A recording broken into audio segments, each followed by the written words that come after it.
Hello, come along into my fireside again. I'm back here in the Fife Folk Museum in Ceres, and I'm going to tell you another story. Now this story's a different kind of story. It's a myth, yeah, it's a legend, a folk tale, but it's not a really, really old one because it's one I wrote myself. I wrote it based on two wee snippets of folklore that I learnt when I was a wee girl. My granddad had told me about a white stag, a white deer that used to visit him in the woods where he lived. And another lady, his sister in fact, had told me that just outside Cooper, a place called Pitscotty, there was a hill that happens to have the same name as I do, that was thought to be a fairy hill, a hill where the fairies lived amongst the rocks deep inside. And so I made up this story using these two little bits of information. And it's about a wee lassie called Kate. And she used to go and stay with Granny and Grandad when she was little. And she liked going to stay with her Granny and Grandad because at first they stayed on a farm and that was great fun. But then her Grandad got a new job. He got a new job, and with that new job came another house, a different house. And this house, well, when she went to stay in it for the first time, she was excited and a wee bit nervous because you see this house was a little house right in the middle of the woods. And she knew all her fairy tales, so she knew that things sometimes happened to people who lived in little houses in the middle of woods. She'd heard that sometimes a wee girl with long blonde hair might come and steal your porridge. Or she had heard that sometimes a wolf might come and eat your granny. And she'd also heard that sometimes witches came and tried to steal away your bairns. So you can imagine that first night she was staying there. She went away to her bed and she was lying there with the covers over her. She started to hear noises.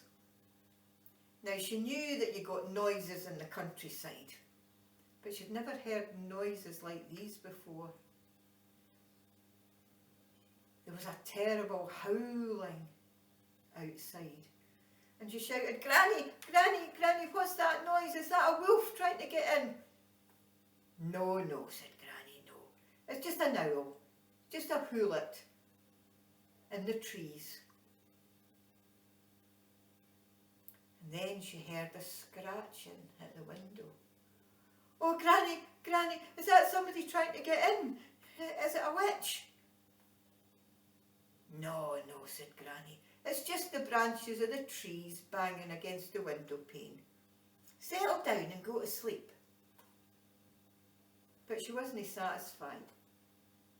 She had to go and look for herself.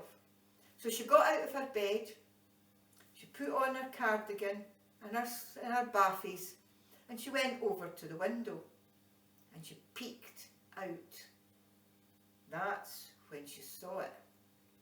Now she knew it was a deer, because she'd seen pictures in books, but she'd never seen one like this before because it was pure white. And as it stood there in the moonlight, moonbeams dancing over its back, it seemed to be looking right at her, and she thought, I'm going to go outside and see that. So she snuck out the kitchen door, round the side of the house, and there it was, looking right at her. So she went up to it to stroke it. And before she knew what had happened, she was up on its back and she was flying through the woods. Through the woods, over the burn, over the road, up and over Drumcarrow Crag, until it landed on the slopes of Carinmouth Hill, near Pitscottie. Well, she got down off its back and looked around, and that's when she spotted a door in the hillside. And out of that door came a wee wifey, a wee woman, all dressed in green, with a white peony on. And she was beckoning to her. "Come on, lassie, come on if you're coming." Well, she realised that this was one of the wee folk, a fairy. And although she was a wee bit feared, she followed that wee wifey in through the door and down a long winding tunnel until she was right in the middle of that hill.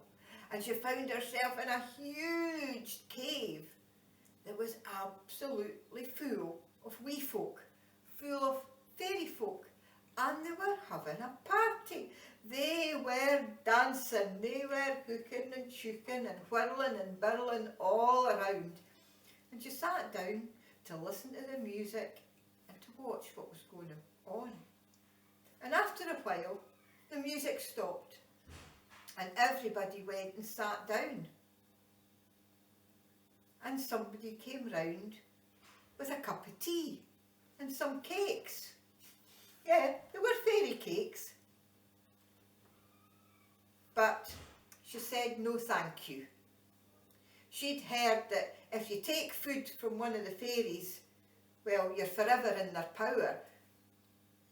So she didn't eat or drink anything. And then after a while, a fairy that was sitting on a big high chair up the back of the room stood up, and she could see that this fairy had a crown on his head, so she reckoned he must be the fairy king. And he says, "Right now, folks, it's time for the turns." And one by one, the folks started to get up. There was a wee lassie who played a tune on a fiddle, and another one that sang a bonny song. And then there was a wee laddie that played a tune on the penny whistle. And then somebody got up and did a wee dance. And it was fair braw, she enjoyed watching. And then she realised that everything had gone quiet and they were all looking right at her. And the fairy king says, "Well, come on then, lassie, if you come to one of our parties, you hate to do a turn." Well, what was she going to do? She'd never learned to play any instruments, and well, even her mother said she couldn't sing for toffee. She didn't know what to do. Then she had an idea. She would tell them a story. So she stood up, even though her legs were shaking, and she told them the story of Goldilocks and the Three Bears. Well, they liked it, and they clapped. So she told them another one. This time she told them the story of Little Red Riding Hood, and they thought that was awful funny as well, and they clapped again. Then she was going to tell them the story of Cinderella, but she thought there was a wicked fairy in that one and they might be offended. So she told them the story of the gingerbread man. And when she'd done 3 stories, she sat down again and they all clapped, and then the wee wifey came and said, "Do you want to go home?" And she nodded. And she followed the wee wifey out the long tunnel again till she was standing on the side of the hill. And there was the White Stag standing waiting for her. So she went over and she put her hand up, and in a flash she found herself back in the bedroom, looking out the window. Just in time to see a flash of white disappearing into the trees. Well, she never did figure out whether that had really happened or whether it had just been a dream. But she did know that she got a row in the morning for having mud on her baffies. And that's the story of the White Stag. Thank you for listening.